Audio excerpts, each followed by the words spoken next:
الورع معناه الإنسان كل فعل يقوم به إذا كان به شبهة حرام يتجنبه، مو حرام، شبهة حرام.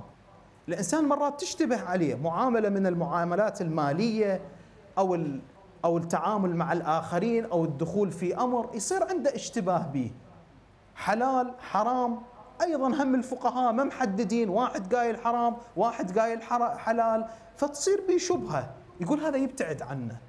لأن الإمام عليه السلام يقول من حام حول الحمام أوشك أن يقع فيه.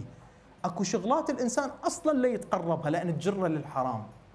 لذلك القرآن الكريم يقول يا أيها الذين آمنوا لا تقربوا الزنا، ما يقول لا تزنوا. هسه هو الزنا لو واحد يزني له ما يتقرب له، ما يتقرب له يعني شنو؟ أكو مقدمات والعياذ بالله للزنا، النظرة، الكلام، العلاقة، وبعدين يصير.